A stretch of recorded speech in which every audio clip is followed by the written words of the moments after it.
আসসালামু আলাইকুম। আমি আসমাউল হোসনা, সিনিয়র সহকারী শিক্ষক, কানাইপুর উচ্চ বিদ্যালয়, কানাইপুর ফরিদপুর। সুপ্রিয় শিক্ষার্থীবৃন্দ, কানাইপুর উচ্চ বিদ্যালয়ের অনলাইন স্কুলে তোমাদের সবাইকে স্বাগত। শিক্ষার্থীবৃন্দ, তোমরা নিশ্চয়ই জানো কানাইপুর উচ্চ বিদ্যালয় কর্তৃক আয়োজিত এই অনলাইন স্কুলের ক্লাসটি যার অক্লান্ত পরিশ্রমের বিনিময়ে তোমাদের কাছে পৌঁছাচ্ছে তিনি হচ্ছেন কানাইপুর উচ্চ বিদ্যালয়ের প্রধান শিক্ষক শাহ মোহাম্মদ শাহজাহান মোল্লা। আমরা তাকে কৃতজ্ঞতা প্রকাশ করছি। পাশাপাশি আমরা অন্যান্য শিক্ষক মণ্ডলীকে কৃতজ্ঞতা প্রকাশ করছি যারা অক্লান্ত পরিশ্রম করে তোমাদের কাছে এই ক্লাস পৌঁছে দিচ্ছে। শিক্ষার্থীবৃন্দ, আজ আমি তোমাদের দশম শ্রেণী বাংলাদেশ ও বিশ্ব পরিচয়ের একটি ক্লাস দেব। তার আগে আমি তোমাদের বলছি, তোমরা নিশ্চয়ই জানো কানাইপুর উচ্চ বিদ্যালয় কর্তৃক আয়োজিত এই ক্লাসে তোমাদের আমার ক্লাসগুলো তোমরা যে দিনগুলোতে দেখতে পাবে সেটি হচ্ছে শনিবার দিন তোমরা অষ্টম শ্রেণী বাংলা প্রথম পত্র অথবা দ্বিতীয় পত্র, সোমবার বাদে এবং বুধবার বাদে মঙ্গলবার, বৃহস্পতিবার, এই দিনগুলোতে অর্থাৎ সোম, মঙ্গল, বৃহস্পতি, শনি, সোম, মঙ্গল, বৃহস্পতি, এই 4 দিন তোমরা পর্যায়ক্রমে আমার ক্লাস পাবে। সেটি হচ্ছে দশম শ্রেণীর বাংলা দ্বিতীয় পত্র, দশম শ্রেণীর বাংলাদেশ ও বিশ্ব পরিচয় এবং দশম শ্রেণীর বাংলাদেশের ইতিহাস ও সভ্যতা। এই ক্লাসগুলো পর্যায়ক্রমে তোমরা দেখবে। তোমাদের যাদের এই ক্লাসগুলো আছে তারা এই দিনগুলোতে লাইভ প্রোগ্রামে আমার এই ক্লাসগুলো দেখবে আশা করি। তো শিক্ষার্থীবৃন্দ, এই মুহূর্তে তোমরা যে যেখানে বসে লাইভ প্রোগ্রামে অথবা টিভি সেটের সামনে বসে আমার এই ক্লাস দেখছো, তোমাদের প্রত্যেককে শুভেচ্ছা জানাচ্ছি। শিক্ষার্থীবৃন্দ, স্মরণ করো আজ আমি যে ক্লাসটি নেব তোমাদেরকে বলছি, তোমরা কি ভোট দাও? শিক্ষার্থীবৃন্দ, না, নিশ্চয়ই না। কে ভোট দেয়? তোমার বাবা, মা অথবা দাদা দাদি, চাচা চাচি, এরা ভোট দেয়। কেন ভোট দেয় এরা? তুমি কেন ভোট দিতে পারো না? কারণ তোমার বাবা বা মা তারা ভোটার আর তুমি ভোটার নও। অর্থাৎ তারা যে ভোটার, অর্থাৎ তারা এই দেশে নাগরিকত্বের একটি সর্বোচ্চ সম্মান পেয়েছে, অর্থাৎ ভোটার। এবং এই সম্মানটা কি শিক্ষার্থীবৃন্দ? বলো তো কি? ঠিক বলেছ, এটি হচ্ছে নাগরিকত্বের সম্মান। অর্থাৎ তারা নাগরিকত্বের যে সম্মানটা পেয়েছে সেই আঙ্গিকে তারা ভোট প্রদান করে। তুমি কি নাগরিক নও? অবশ্যই নাগরিক। কেন? তুমি এই দেশের সন্তান, অর্থাৎ তোমার বাবা মায়ের সন্তান, জন্মসূত্রে তোমরা বাংলাদেশের নাগরিক। তাহলে আজকে আমাদের আলোচ্য বিষয়, ইতিপূর্বে আমি তোমাদের বাংলাদেশ ও বিশ্ব পরিচয়ের 6ষ্ঠ অধ্যায়ের রাষ্ট্র, নাগরিকতা ও আইন এই চ্যাপ্টারের আর 2টো বিষয় আলোচনা করেছিলাম। একটি বিষয় বাকি ছিল। শিক্ষার্থীবৃন্দ, আজকে আমরা সেই বিষয়টি আলোচনা করব। তাহলে বাকি বিষয়টি কি? আমরা বোর্ডের শিরোনামটি লিখে নিই। আজকে আমরা যে বিষয়টি আলোচনা করব সেটি হচ্ছে কি? নাগরিক, নাগরিকের ধারণা, নাগরিক হিসাবে রাষ্ট্রের প্রতি দায়িত্ব এবং কর্তব্য। শিক্ষার্থীবৃন্দ, আমরা বোর্ডে লিখে নিই। আমরা আজকে যে বিষয়টি আলোচনা করব সেটি হচ্ছে নাগরিক। আজকে যে বিষয়টি আলোচনা করব সেটি হচ্ছে, প্রথমে আমি আলোচনা করব নাগরিকের ধারণা, নেক্সট আমি আলোচনা করব নাগরিক হিসাবে রাষ্ট্রের দায়িত্ব এবং কর্তব্য। রাষ্ট্রের দায়িত্ব এবং কর্তব্য। তাহলে নাগরিকের প্রথমে আমি যে বিষয়টি আলোচনা করব সেটি হচ্ছে নাগরিকের ধারণা, নাগরিকের দায়িত্ব এবং কর্তব্য। শিক্ষার্থীবৃন্দ, খেয়াল করো, আমরা বাংলাদেশের নাগরিক, তাই না? এখন একটি দেশ যখন গঠিত হবে তখন সেই দেশে অবশ্যই সে নাগরিকতা অর্জন করবে। তো এখন এই যে আমরা যে রাষ্ট্রের নাগরিক, নাগরিক হিসাবে আমাদের যে কিছু দায়িত্ব এবং কর্তব্য আছে এগুলো নিয়ে আমরা আজকে আলোচনা করব। রাষ্ট্রের নাগরিক হিসাবে রাষ্ট্রের কতগুলো দায়িত্ব এবং কর্তব্য পালন করতে হয় এবং আমরা যে নাগরিক আমরাও রাষ্ট্রের প্রতি কিছু দায়িত্ব এবং কর্তব্য পালন করি। এই দুটো বিষয় কিন্তু অঙ্গাঙ্গিভাবে জড়িত। তো প্রথমেই আসো শিক্ষার্থীবৃন্দ, এই নাগরিক শব্দটি কোথা থেকে এলো? আমরা এই নাগরিক শব্দটি কোথা থেকে পেলাম? ল্যাটিন শব্দ সিভিস শব্দ থেকে নাগরিক শব্দটি উৎপত্তি, অর্থাৎ ল্যাটিন শব্দ সিভিস এবং সিভিস থেকে উৎপত্তি হয়েছে সিটিজেন অর্থাৎ নাগরিক শব্দটির উৎপত্তি হয়েছে। পৌরনীতি পাঠের মূল বিষয়বস্তু হলো রাষ্ট্র এবং নাগরিকের ধারণা। তো পৌরনীতি বিষয়ে মূল বিষয়বস্তু হচ্ছে আমাদের নাগরিক এবং নাগরিকত্ব। এই বিষয়টি তোমার রাষ্ট্র এবং নাগরিক এই দুটি বিষয় নিয়ে আলোচনা করে। তো আজকে আমাদের বিষয়টা হচ্ছে নাগরিক। নাগরিক কাদের বলবো? প্রাচীন গ্রীসে আমরা নাগরিক বলতে শুধুই বুঝতাম যারা নগর রাষ্ট্রে বসবাস করে, অর্থাৎ রাষ্ট্রীয় কর্মকাণ্ডে যারা অংশগ্রহণ করে তারাই ছিল নাগরিক। অর্থাৎ প্রাচীনকালে সাধারণ জনসাধারণকে দাস শ্রেণীকে নাগরিকের মর্যাদা দেওয়া হয়নি। নাগরিকের মর্যাদা শুধুমাত্র তাদেরকেই দেওয়া হয়েছে যাদেরকে শুধুমাত্র রাষ্ট্রীয় কাজে অংশগ্রহণ করার সুযোগ করে দেওয়া হয়েছে, শুধুমাত্র তারাই ছিল নাগরিক। কিন্তু বর্তমানে আধুনিক সভ্য জগতে নাগরিক কিন্তু আমরা সবাই, অর্থাৎ নগরের অধিবাসী হলেই নাগরিক হবে না, অথবা দাস শ্রেণী হলেই যে নাগরিক হতে পারবে না তা নয়। শুধুমাত্র আধুনিক বিশ্বে যদি বিকৃত মস্তিষ্ক না হয় এবং সুস্থ শরীরে, অর্থাৎ কেউ যদি প্রতিবন্ধীও হয়, সেও কিন্তু আমার দেশের নাগরিক। প্রাচীন গ্রীসে কিন্তু এটা ছিল না, দাসদের কোনো অবস্থাতেই নাগরিকত্ব দেওয়া হতো না। তো নাগরিক সম্পর্কে আমাদের অ্যারিস্টটল একটি সংজ্ঞা দিয়েছেন। সংজ্ঞাটি কি শিক্ষার্থীবৃন্দ? খেয়াল করো। নাগরিকত্ব এবং রাষ্ট্র এই সম্পর্কে, মানে নাগরিক সম্পর্কে অ্যারিস্টটল আমাদেরকে যে সংজ্ঞাটি দিয়েছেন সেটি হচ্ছে সেই ব্যক্তি নাগরিক যে নগর রাষ্ট্রের প্রতিনিধিত্ব ও শাসন কার্যে সক্রিয়ভাবে অংশগ্রহণ করে। তাহলে অ্যারিস্টটল কি বলেছেন? অ্যারিস্টটল বলছেন সেই ব্যক্তি রাষ্ট্রের নাগরিক যে শুধুমাত্র রাষ্ট্রীয় কর্মকাণ্ডে অংশগ্রহণ করবে, সেই হচ্ছে নাগরিক। কিন্তু তোমার অ্যারিস্টটলের সংজ্ঞা শাসন কার্যে যদি অংশগ্রহণ না করে তাহলে অ্যারিস্টটলের মতে সে নাগরিক হবে না।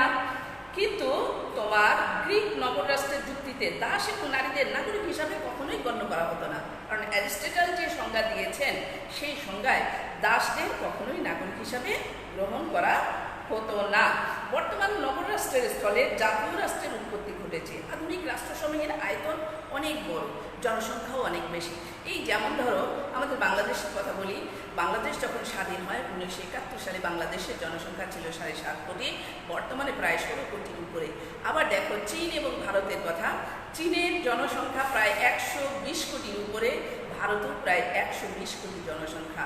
অর্থাৎ এই প্রত্যেক জনসংখ্যাই হচ্ছে সেই দেশের নাগরিক। এরপরে আমি তোমাদের আরেকটি সংজ্ঞা দেব। ব্রিটিশ রাষ্ট্রবিজ্ঞানী হ্যারাল্ড জে লাস্কি তার নাগরিকের সংজ্ঞায় বলেছেন, যে ব্যক্তি রাষ্ট্রের সুযোগ সুবিধা গ্রহণ করে এবং রাষ্ট্রের প্রতি আনুগত্য স্বীকার করে সেই হচ্ছে নাগরিক। তাহলে লাস্কি কি বলেছেন? রাষ্ট্রের প্রদত্ত সুযোগ সুবিধা ভোগ করে সেই হচ্ছে রাষ্ট্রের নাগরিক এবং রাষ্ট্রের প্রতি আনুগত্য প্রদর্শন করে সেই হচ্ছে নাগরিক। এটি কে বলেছেন? লাস্কি বলেছেন। লাস্কি ছাড়াও আরও একজন বলেছেন, অধ্যাপক গেটেল। তিনি কি বলেছেন? তিনি বলেছেন নাগরিক হচ্ছে রাজনৈতিক সমাজের যেসব সদস্য যারা উক্ত সমাজের প্রতি কর্তব্য পালনে বাধ্য থাকেন এবং সমাজ থেকে সকল প্রকার সুযোগ সুবিধা লাভের অধিকারী হন। অর্থাৎ রাষ্ট্র কর্তৃক কিছু কর্তব্য পালনে বাধ্য থাকবে এবং রাষ্ট্রের কিছু সুবিধা গ্রহণ করবে। এটি কে বলেছেন? অধ্যাপক গেটেল। তাহলে নাগরিক সম্পর্কে আমরা 3 জন রাষ্ট্রবিজ্ঞানীর সংজ্ঞা জানলাম। অ্যারিস্টটল বলেছেন যে নগর রাষ্ট্রে যারা বসবাস করবে শুধু তারাই হবে নাগরিক। নেক্সট গেটেল বলেছেন যে যারা লাস্কি বলেছেন কি, গেটেল নয় সরি, লাস্কি বলেছেন কি যে নাগরিক হচ্ছেন তারাই যারা সুযোগ সুবিধা গ্রহণ করে এবং রাষ্ট্রের প্রতি আনুগত্য স্বীকার করে। এবং গেটেল বলেছেন যে রাজনৈতিকভাবে যেসব সদস্য যারা রাষ্ট্রীয় কর্মকাণ্ডে অংশগ্রহণ করে এবং রাষ্ট্রের কর্তব্য পালন করে তারাই হচ্ছে নাগরিক। শিক্ষার্থীবৃন্দ, আমরা নাগরিকের সংজ্ঞাটা জানলাম, তাহলে এখন আমরা কি সিদ্ধান্তে উপনীত হতে পারি? এখন আমরা এই সিদ্ধান্তে উপনীত হতে পারি যে নাগরিকত্ব বলতে বোঝায় রাষ্ট্রের রাজনৈতিক অধিকার এবং সুবিধা ভোগ করা এবং অর্পিত দায়িত্ব কর্তব্য পালন করে তাদেরকে আমরা নাগরিক বলি। তাহলে আমরা এই সিদ্ধান্তে উপনীত হলাম যে সব জনগণ রাষ্ট্রীয় কর্মকাণ্ডে অংশগ্রহণ করে, রাষ্ট্রের প্রতি কর্তব্য এবং দায়িত্ব পালন করে, তাদেরকে আমরা নাগরিক করব। শিক্ষার্থীবৃন্দ, তোমরা নিশ্চয়ই নাগরিকের দায়িত্ব এবং কর্তব্য সম্পর্কে বুঝতে পারলে। এবার আমরা আলোচনা করব যে বিষয়টি, সেটি হচ্ছে নাগরিক হিসাবে রাষ্ট্রের প্রতি দায়িত্ব এবং কর্তব্য কি। এই রাষ্ট্রের প্রতি দায়িত্ব এবং কর্তব্য আমরা একটু বোর্ডে লিখে বোঝার চেষ্টা করব। শিক্ষার্থীবৃন্দ, আমরা এখন যে বিষয়টি লিখব সেটি হচ্ছে নাগরিকের দায়িত্ব এবং কর্তব্য। নাগরিকের দায়িত্ব এবং কর্তব্য, রাষ্ট্রের প্রতি কর্তব্যগুলো কি কি, আমরা এখন এই বিষয়টি আলোচনা করব। শিক্ষার্থীবৃন্দ, খেয়াল করো, নাগরিক হিসাবে যেমন ধরো আমি বাংলাদেশের নাগরিক, তুমি বাংলাদেশের নাগরিক। বাংলাদেশের নাগরিক হিসাবে তোমার কিছু রাষ্ট্রের প্রতি দায়িত্ব আছে এবং রাষ্ট্রেরও তোমার উপরে কিছু অধিকার আছে। এইগুলো এখন আমরা আলোচনা করব।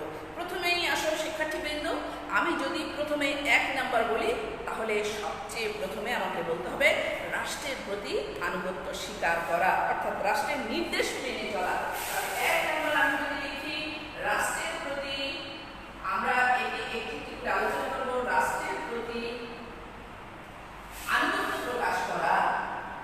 আনুগত্য প্রকাশ করা এবং দায়িত্ব কর্তব্য মেনে চলা। দায়িত্ব কর্তব্য মেনে চলা। তাহলে 1 নম্বর যে পয়েন্টে আমরা লিখলাম সেটি হচ্ছে কি রাষ্ট্রের প্রতি আনুগত্য এবং দায়িত্ব কর্তব্য মেনে চলা। আমরা একটি একটি করে পয়েন্ট লিখে পরবর্তীতে এটাকে ডিসক্রিপশন করব, বর্ণনা করব। নেক্সট আমরা যদি বলি রাষ্ট্রের প্রচলিত আইন ও সংবিধান মেনে চলা এবং তার প্রতি সম্মান প্রদর্শন করা। আইন মেনে চলা, 2 নাম্বার আইন মেনে চলা, ঠিক আছে, আইন মেনে চলা এবং সম্মান প্রদর্শন করা। আমি শর্ট করে দিচ্ছি, সম্মান প্রদর্শন কিসের প্রতি? এই আইনের প্রতি সম্মান প্রদর্শন। 2 নাম্বার আমরা কি লিখলাম? রাষ্ট্রের আইন মেনে চলা। আইন বলতে এখানে তুমি বলতে পারো সংবিধান, আমি অবলিক দিয়ে বলছি সংবিধান। আইন মেনে চলা, দ্যাট মিন্স সংবিধান মেনে চলা। এবং রাষ্ট্রের নাগরিকের আরেকটি পবিত্র দায়িত্ব এবং কর্তব্য হচ্ছে কি ভোট দেওয়া। যেহেতু তোমাদের আমি প্রথমে বলছিলাম ভোট প্রদান, এটি হচ্ছে একজন নাগরিকের দায়িত্ব এবং কর্তব্য। নেক্সট আমরা যদি বলি আরেকটি বলতে পারি রাষ্ট্রের আয়ের উৎস হিসাবে নাগরিকের রাষ্ট্রীয় কর এবং খাজনা প্রদান। 4 নম্বর যদি বলি কর এবং খাজনা প্রদান, কর এবং খাজনা প্রদান। 5 যদি আমি বলি তাহলে রাষ্ট্রের অর্পিত দায়িত্ব সুষ্ঠুভাবে পালন করা। রাষ্ট্রের অর্পিত দায়িত্ব 5, রাষ্ট্রের অর্পিত দায়িত্ব পালন করা এবং 6 বলি যদি বলি যে নাগরিক হিসাবে তোমার একে অপরের সম্মান রক্ষা করা এবং দেশপ্রেমে উদ্বুদ্ধ হওয়া। দেশপ্রেম আমি ছোট করে লিখলাম দেশপ্রেম। খেয়াল করো শিক্ষার্থীবৃন্দ, আমরা কিছু পয়েন্ট লিখেছি সেখানে এই পয়েন্টগুলো আমরা পর্যায়ক্রমে আলোচনা করব। নাগরিক হিসাবে রাষ্ট্রের কিছু দায়িত্ব এবং কর্তব্য আছে, রাষ্ট্রের প্রতি দায়িত্ব এবং আমাদের কিছু কর্তব্য আছে, আমরা এখন সেটি পর্যায়ক্রমে আলোচনা করব।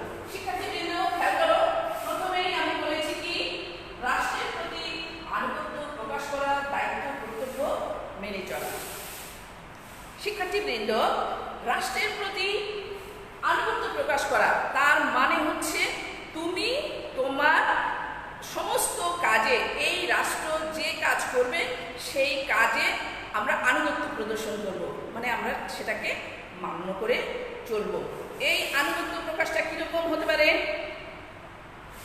তোমার এই আনুগত্য প্রকাশটা যেমন রাষ্ট্রের সার্বভৌমত্ব রক্ষা করা, এরপর আমরা যদি বলি নাগরিক হিসাবে রাষ্ট্রের সম্মান অক্ষুণ্ণ রাখা এবং চরম ত্যাগের জন্য আমাদের প্রস্তুত থাকা, এটি হচ্ছে আনুগত্য প্রকাশ। তাহলে আনুগত্য প্রকাশটা কি বলতে পারি? এই দেশকে, এই দেশের সার্বভৌমত্ব রক্ষা করা আমাদের পবিত্র দায়িত্ব এবং কর্তব্য। নেক্সট আমরা এই আনুগত্য প্রদর্শনে বলতে পারি রাষ্ট্রের যখন চরম কোনো মুহূর্ত আসবে, ধরে নাও এই মুহূর্তে বাংলাদেশের সাথে কোনো দেশের যুদ্ধ বেঁধে গেল, তখন একটা চরম মুহূর্ত, এই মুহূর্তে কি করতে হবে? আমাদেরকে রাষ্ট্রকে সাহায্য করতে হবে, সেটা যে যেভাবে পারি, কেউ দক্ষতা দিয়ে, কেউ শ্রম দিয়ে, কেউ তার মেধা মননশীলতা দিয়ে সাহায্য করবে। এটি হচ্ছে আমাদের আনুগত্য প্রকাশ করা। নেক্সট কি লিখেছি শিক্ষার্থীবৃন্দ? দেখো, আইন মেনে চলা, সম্মান প্রদর্শন করা আইনের প্রতি। এই আইনটা কি, কোন আইন? এই আইনটা হচ্ছে সংবিধান। তাহলে তোমরা নিশ্চয়ই জানো সংবিধান কাকে বলে। সংবিধান হচ্ছে কিছু লিখিত রীতি নীতি বা প্রথা, যে রীতি নীতি বা প্রথা অনুযায়ী দেশটা পরিচালিত হয়, সেটি হচ্ছে সংবিধান। তাহলে ওই সংবিধানকে আমাদের মেনে চলতে হবে। যেমন আমি যদি বলি তোমাদের এই মুহূর্তে যে আমাদের বাংলাদেশ সংবিধানের 4টি মৌলিক নীতি আছে, কি? অন্ন, বস্ত্র, খাদ্য, বাসস্থান। অন্ন, বস্ত্র, খাদ্য, বাসস্থান। যেমন বাংলাদেশ সরকার আমাদেরকে অন্ন বস্ত্রের সংস্থান করে দেবে, বাসস্থানের সংস্থান করে দেবে, তারপরে প্রত্যেকের ধর্মীয় অনুভূতিতে প্রত্যেকের ধর্ম পালন করব। এটা হচ্ছে বাংলাদেশ সংবিধানের কিছু নিয়ম বা রীতিনীতি। তো এই সংবিধান অনুযায়ী, সংবিধানের যেটি আছে সেই সংবিধান অনুযায়ী আমাদের আইনটা মেনে চলতে হবে এবং তার প্রতি সম্মান প্রদর্শন করতে হবে। আমি যদি তোমাদের আরেকটা উদাহরণ দিয়ে বলি, যেমন দেখো বাংলাদেশ সরকার আইন করেছে যে 18 বছরের নিচে কোনো মেয়ে এবং 21 বছরের নিচে কোনো ছেলে বৈবাহিক বন্ধনে আবদ্ধ হতে পারবে না।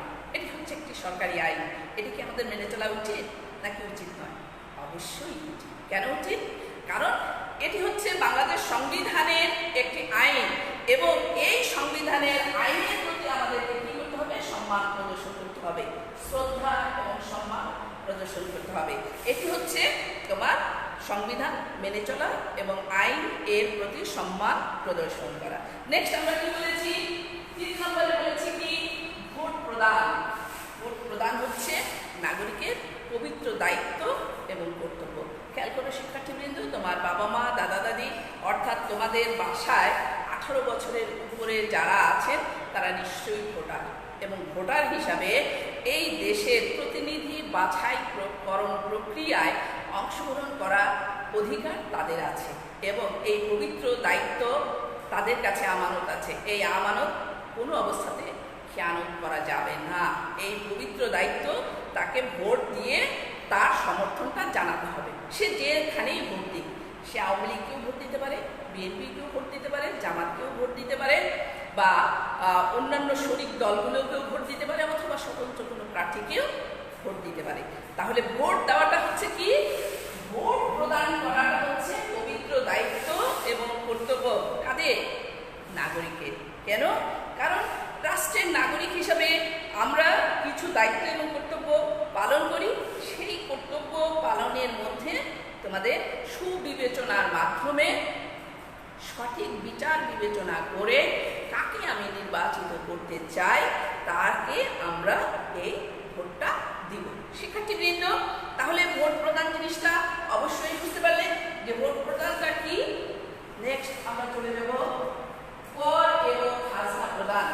নিশ্চয়ই জানো শিক্ষার্থীবৃন্দ, যেমন তুমি যে বাড়িতে আছো এই মুহূর্তে, তোমার ওই বাড়িটা তোমার বাবা অথবা মা নিশ্চিত সেই বাড়িটা খাজনা দেয়, কর দেয়, এবং এই কর এবং খাজনা দিয়েই সরকারের রাজস্ব বোর্ডটা পরিচালিত হয়। তাহলে কর এবং খাজনা দেওয়া প্রত্যেকটা নাগরিকের পবিত্র দায়িত্ব এবং কর্তব্য। এই কর এবং খাজনা প্রতিটি মানুষকে দিতে হবে। ঠিক আছে শিক্ষার্থীবৃন্দ, এরপরে দেখো তোমার এই কর এবং খাজনা দিয়ে সরকার কি করে? রাষ্ট্রের উন্নয়নমূলক কর্মকাণ্ড পরিচালনা করে। যেমন এই মুহূর্তে আমি যদি বলি যে এই যে তোমরা কানাইপুর উচ্চ বিদ্যালয়ে পড়াশোনা করো, এই কানাইপুর উচ্চ বিদ্যালয়ের শিক্ষক বৃন্দে যে প্রতি মাসে যে বেতনটা সরকার থেকে কিছু অংশ দেওয়া হয়, এটা সরকার কোত্থেকে দেয়? এটা সরকার এই যে নাগরিক আমরা যারা কর এবং খাজনা প্রদান করি, ওই কর এবং খাজনা থেকে আমাদের এই বিষয়টা, এই বেতনটা দেওয়া হয়। তাহলে কর এবং খাজনা আমাদের দেওয়া উচিত নাকি উচিত নয়? অবশ্যই উচিত, কারণ কর এবং খাজনা নাগরিক হিসাবে আমাদের দিতে হবে। নেক্সট পয়েন্ট আমরা কি লিখেছি? রাষ্ট্রের অর্পিত দায়িত্ব পালন করা। রাষ্ট্রের অর্পিত দায়িত্বগুলো কি কি? যেমন দেখো রাষ্ট্রের অর্পিত দায়িত্বগুলোর মধ্যে যেমন দেখো উন্নতি এবং অগ্রগতি, সততা এবং নিষ্ঠার সাথে কাজ করা, এগুলো হচ্ছে রাষ্ট্রের অর্পিত দায়িত্ব। এই মুহূর্তে আমি যদি তোমাকে বলি এই যে আমি ক্লাসটা নিচ্ছি, সরকার আমাকে টিচার হিসাবে নিয়োগ দিয়েছে এবং টিচার হিসাবে আমি একটা সার্ভিস দিচ্ছি শিক্ষার্থী তোমাদের। এই যে তোমাদের যে সার্ভিসটা দিচ্ছি, এটা সততা আন্তরিকতার সাথে এই দায়িত্বটা পালন করা। এই দায়িত্ব পালনটাই হচ্ছে কি? রাষ্ট্রের অর্পিত দায়িত্ব। অর্থাৎ রাষ্ট্র আমার উপরে একটি অর্পিত দায়িত্ব দিয়েছে, সেটি কি? আমি শিক্ষার্থীদেরকে সঠিকভাবে সততার সাথে লেখাপড়া শেখানোর চেষ্টা করব, বাকি খোদার হাত। অতএব এই যে আমার অর্পিত দায়িত্ব, এই দায়িত্বটা পালন করা। অর্থাৎ এই অর্পিত দায়িত্ব যে যেখানে যে অবস্থায় কাজ করছে, সে সেইখান থেকে তার অর্পিত দায়িত্বটা পালন করবে। শিক্ষার্থীবৃন্দ, নেক্সট পয়েন্ট আমরা কি লিখেছি? রাষ্ট্রের অর্পিত দায়িত্ব। নেক্সট লিখেছি দেশপ্রেম। তোমরা নিশ্চয়ই জানো এই দেশটা আমাদের জন্মভূমি, এই দেশটা আমরা ছোট থেকে বড় হয়েছি। এই দেশের প্রতি আমাদের স্নেহ, মায়া, মমতার কোনো কমতি আছে কি?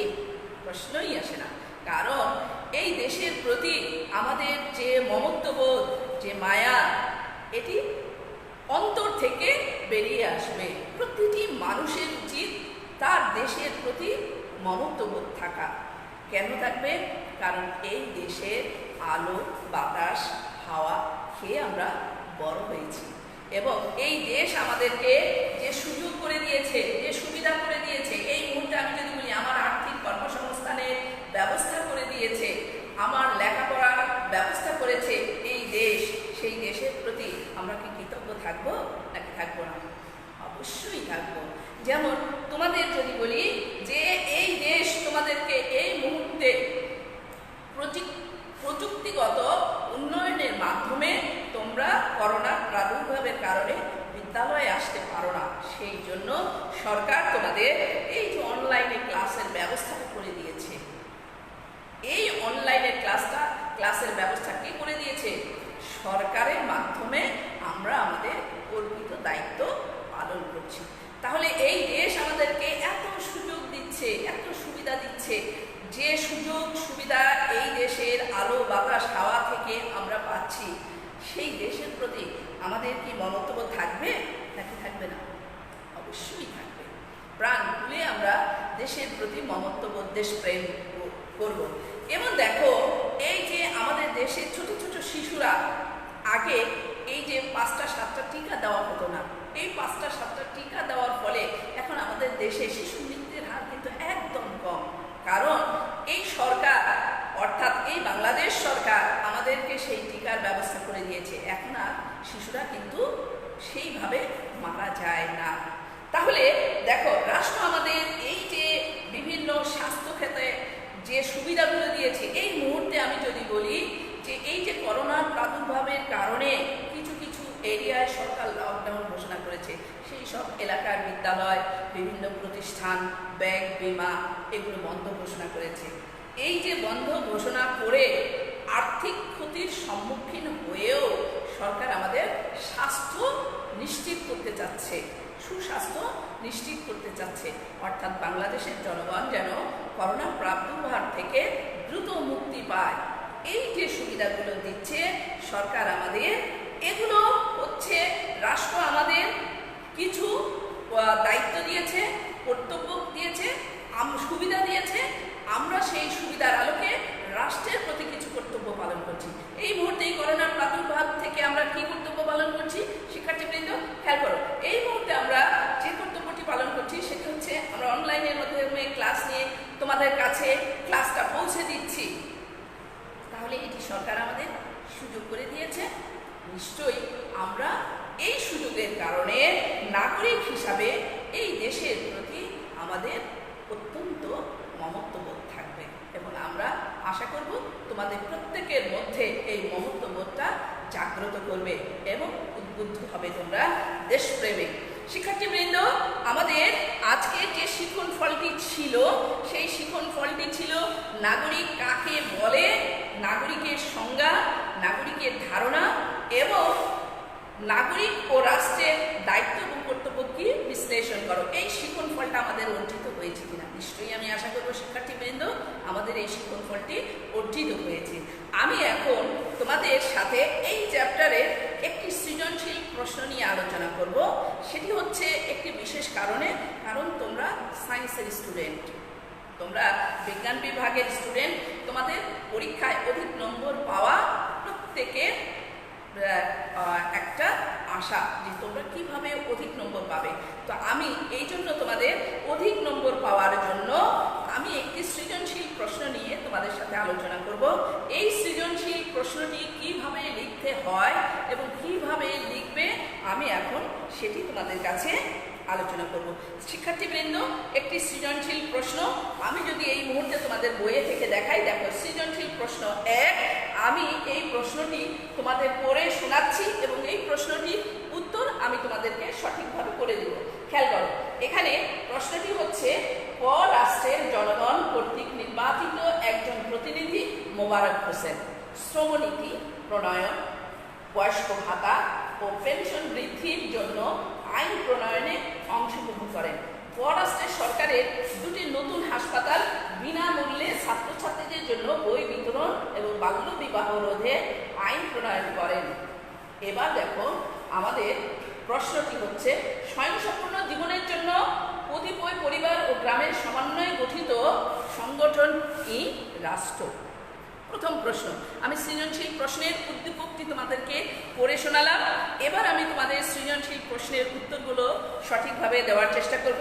শিক্ষার্থীবৃন্দ, তোমরা নিশ্চয়ই খেয়াল করবে ক নম্বরের প্রশ্ন, স্বয়ংসম্পূর্ণ জীবনের জন্য কতিপয় পরিবার ও গ্রামের সমন্বয়ে গঠিত সংগঠনই রাষ্ট্র।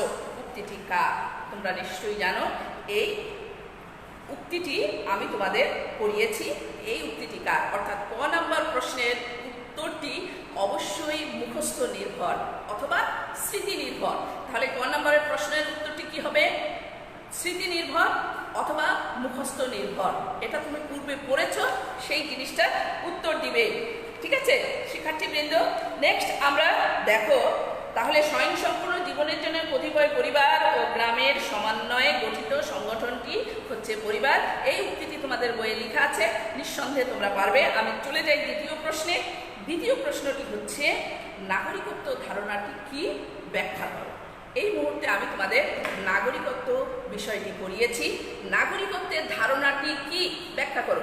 নাগরিক হচ্ছে নগর রাষ্ট্রের, পূর্বে চিন্তা করা হতো নগর রাষ্ট্রে যারা বসবাস করে তারাই ছিল নাগরিক, এটা অ্যারিস্টটল বলেছিলেন। কিন্তু আধুনিক বিশ্বে নগর রাষ্ট্রে যারা বসবাস করে শুধুমাত্র তারা নয়, অর্থাৎ একটি দেশের সুস্থ মানুষ, অর্থাৎ সে যদি বিকৃত মস্তিষ্ক না হয় তাহলে দেশের প্রতিটি মানুষই 18 বছর পূর্ণ হলে সে নাগরিকত্ব বা নাগরিক হতে পারবে। নিশ্চয়ই তোমরা এই প্রশ্নটি ব্যাখ্যা করতে পারবে। তবে তোমরা মনে রাখবে খ নম্বরের প্রশ্ন সব সময়ের জন্য চিন্তা নির্ভর হবে। তাহলে ক নম্বর প্রশ্ন উত্তরটি কিভাবে হবে আমি যদি বোর্ডে একটু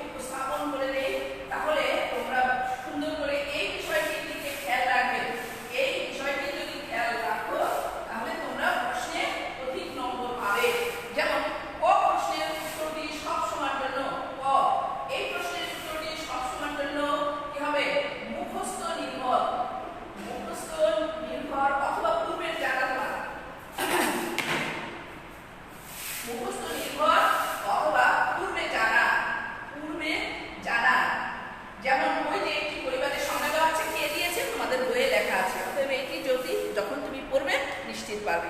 নেক্সট বলেছি নাগরিকত্ব ধারণাটা কি, ব্যাখ্যা করো। খ নম্বরের প্রশ্নটি কি হবে, এটি হলো খ নম্বরের প্রশ্নটি চিন্তা নির্ভর। সবসময়ের জন্য খেয়াল করবে, পরীক্ষায় যখন অধিক মার্ক পাওয়ার চিন্তা করবে, চিন্তা নির্ভর। কি করে তুমি চিন্তা করবে? তুমি চিন্তা করবে যে এখানে অ্যারিস্টটল, লাস্কি এবং গেটেল এই নাগরিকের ধারণাটা ব্যাখ্যা করেছে। ওই ব্যাখ্যার আলোকে তুমি তোমার নিজস্ব মতামত ব্যক্ত করে এখানে চিন্তা নির্ভর উত্তরটি দিবে। যেমন নাগরিকত্বের ধারণাটি ব্যাখ্যা করো, লাস্কি দিয়েছে, অ্যারিস্টটল দিয়েছে, হল্যান্ড দিয়েছে তোমাদের নাগরিকত্বের ধারণা সংজ্ঞা দিয়েছেন। এখন এই তিনটা সংজ্ঞা বিচার বিশ্লেষণ করে তুমি এর উত্তরটি লিখবে, তাই না? যেমন অ্যারিস্টটল বলছে যে প্রাচীন গ্রিসে যারা নগরাষ্ট্রে বসবাস করতো শুধুমাত্র তারাই নাগরিক। এরপর আধুনিক বিশ্বে হল্যান্ড এবং গেটেল বলেছেন যে না, যারা রাষ্ট্রীয় কর্মকাণ্ডে অংশগ্রহণ করে এবং রাষ্ট্রে স্থায়ীভাবে বসবাস করে তারাও নাগরিক। তাহলে এটি তোমার চিন্তার বিষয়, দুটোর সাথে চিন্তা করে তোমাকে এই উত্তরটি করতে হবে। নেক্সট প্রশ্ন, জনাব মোবারক হোসেন কর্তৃক শ্রমনীতি প্রণয়ন রাষ্ট্রের কোন ধরনের কাজ ব্যাখ্যা করো। এই প্রশ্নটিতে মোবারক হোসেন যে কাজটি করেছে, শ্রমনীতি প্রণয়ন, বয়স্ক ভাতা এবং পেনশন বৃদ্ধি, এই যে কাজগুলো মোবারক হোসেন করেছে, এই কাজগুলো রাষ্ট্রের অর্পিত দায়িত্ব সে পালন করেছে। মোবারক হোসেন কি করেছে? রাষ্ট্রের অর্পিত দায়িত্ব পালন করেছে। তাহলে মোবারক হোসেন তোমার প্রশ্নে দেওয়া আছে, এটি হচ্ছে একটি নতুন পরিস্থিতি। ক নম্বর প্রশ্নের উত্তরটি তুমি কিভাবে লিখবে? নতুন পরিস্থিতি। এখানে নতুন পরিস্থিতি বলতে তোমার উদ্দীপক, আমি আবার অবলিক দিয়ে উদ্দীপক লিখে দিচ্ছি, খেয়াল করো। তাহলে ক নম্বর প্রশ্নের উত্তরটি হবে নতুন পরিস্থিতিতে কি আছে, অর্থাৎ এই উদ্দীপকে কি লেখা আছে। এখানে মোবারক সাহেব লিখেছেন শ্রমনীতি প্রণয়ন, বয়স্ক ভাতা, পেনশন, এই কাজগুলো মোবারক হোসেন করেছেন। তাহলে এই কাজগুলো হচ্ছে মোবারক হোসেনের উপরে অর্পিত দায়িত্ব ছিল এবং মোবারক হোসেন সেই অর্পিত দায়িত্বটা পালন করেছেন মাত্র। এটি হচ্ছে নতুন পরিস্থিতি। শিক্ষার্থীবৃন্দ খেয়াল করো, এটি হচ্ছে কি নতুন পরিস্থিতি। আর তুমি তোমার বইয়ে পড়েছ যে একজন নাগরিক হিসাবে রাষ্ট্রের অর্পিত কিছু দায়িত্ব আছে এবং রাষ্ট্রের প্রতি নাগরিকেরও কিছু কর্তব্য আছে। তাহলে বইয়ের যে জ্ঞান, ওই জ্ঞানটি প্লাস এই নতুন পরিস্থিতির জ্ঞান, এই টোটালটা অর্থাৎ নতুন পরিস্থিতির জ্ঞান, বইয়ের জ্ঞান এবং তোমার ব্যক্তিগত মতামত মিলিয়ে তুমি এই 9 নম্বর উত্তরটা করবে। তার মানে এখানে কি দাঁড়াবে দেখো, এখানে আমি যদি বলি চিন্তা নির্ভর বিষয়টি, এখানে জ্ঞানটা কাজ করবে তোমার, কিন্তু এই প্রশ্নের উত্তর নয়। এখানে জ্ঞান এবং চিন্তা দুটো বিষয় কাজ করবে। এখানে দুটো প্যারা করবে। খ নম্বর প্রশ্নে দুটো প্যারা করবে এবং গ নম্বর প্রশ্নে দেখো আমি কি বলেছি, নতুন পরিস্থিতি। তার মানে উদ্দীপক প্লাস তোমার বইয়ের জ্ঞান, ঠিক আছে, এর সাথে তোমার বইয়ের জ্ঞান এবং বিচার বিশ্লেষণ।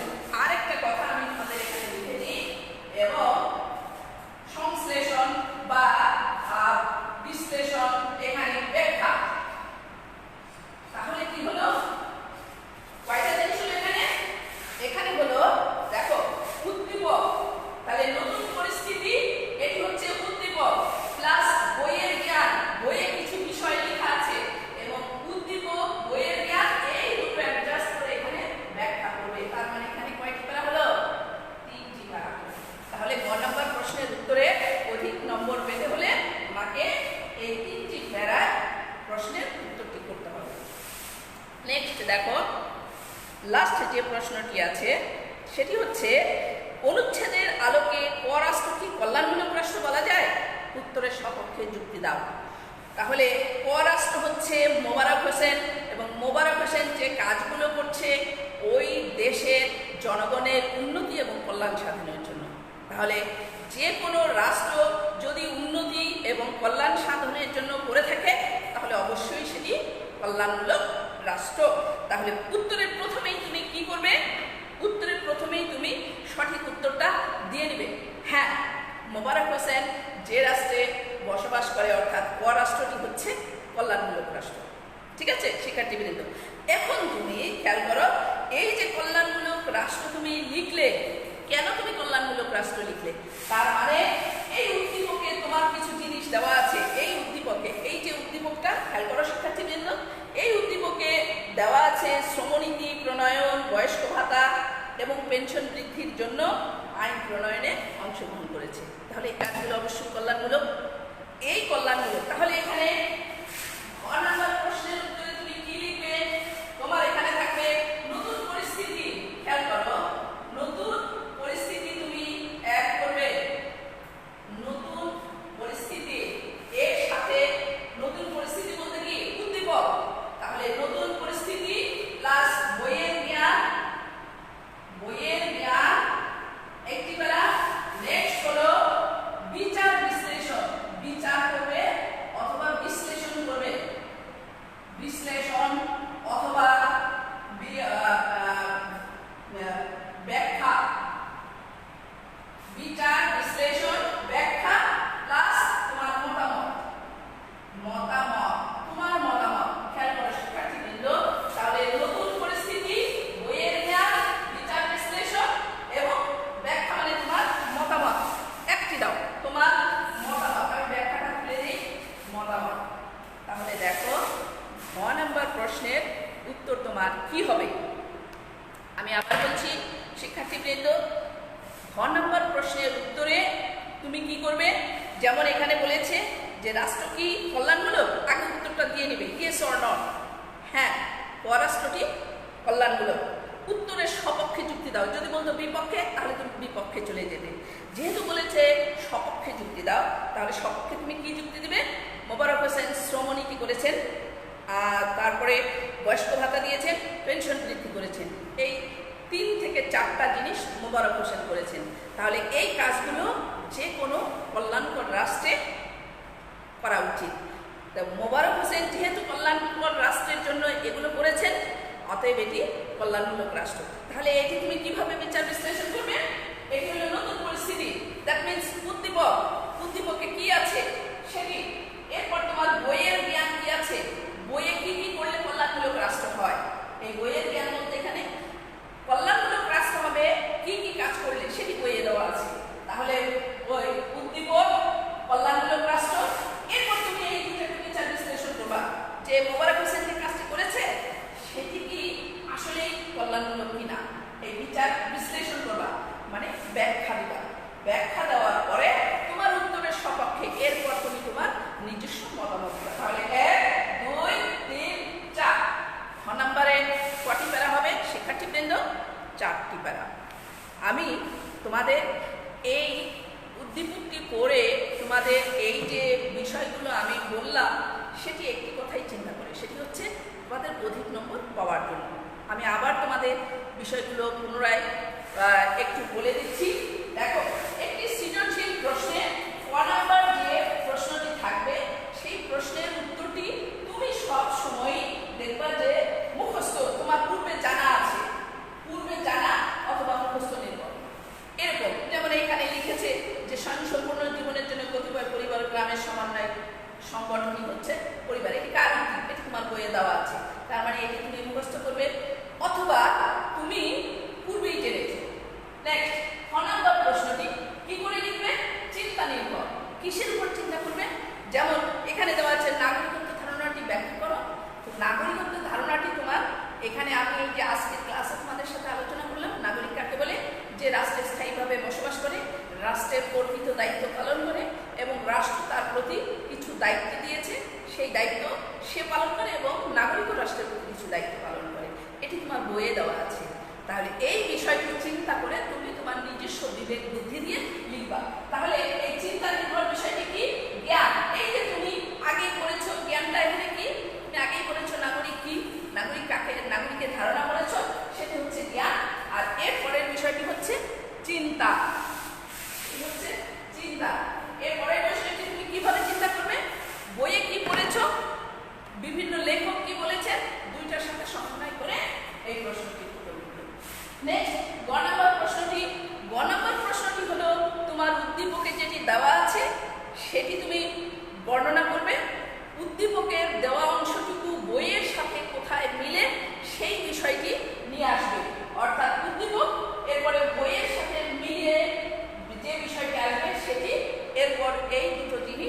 ব্যাখ্যা বা বিশ্লেষণ করবে। সেটি হচ্ছে গ নাম্বার প্রশ্ন। নেক্সট হলো ঘ নাম্বার প্রশ্ন। তুমি কিভাবে লিখবে? ঘ নাম্বার প্রশ্ন হচ্ছে যে তোমাকে যে কাজটি এখানে করতে বলা হয়েছে, প্রথমে একটি কথা বলেছে যে এটি কি কল্যাণমূলক রাষ্ট্র।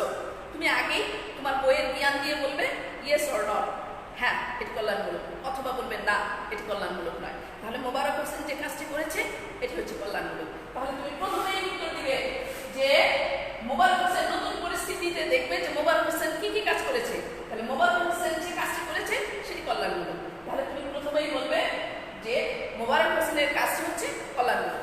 কেন মোবারক হোসেনের কাজটি কল্যাণমূলক? এটি তখন তুমি বইয়ের জ্ঞান দিয়ে বিশ্লেষণ করবে যে বইয়ে কি কি লেখা আছে কল্যাণমূলক রাষ্ট্রে, কোন রাষ্ট্রকে আমরা কল্যাণমূলক বলবো। তখন বইয়ের জ্ঞানের সাথে মোবারক হোসেনের কাজগুলো মিলিয়ে তুমি অ্যান্সার করবে। নেক্সট, এই যে নতুন পরিস্থিতি এবং বইয়ের যে কথাগুলো আছে সেই দুটোকে একত্রে মিলিয়ে তুমি তোমার নিজস্ব বুদ্ধি দিয়ে বিচার বিশ্লেষণ করবে। বিচার বিশ্লেষণ করে তার উপরে তুমি মতামত দিবে। এটাই হচ্ছে হায়ার অর্থাৎ উচ্চতর দক্ষতা। ঠিক আছে শিক্ষার্থীবৃন্দ, তাহলে আমরা কি শিখলাম? আজকে একটি সৃজনশীল প্রশ্ন লিখন পদ্ধতি আমরা জানলাম।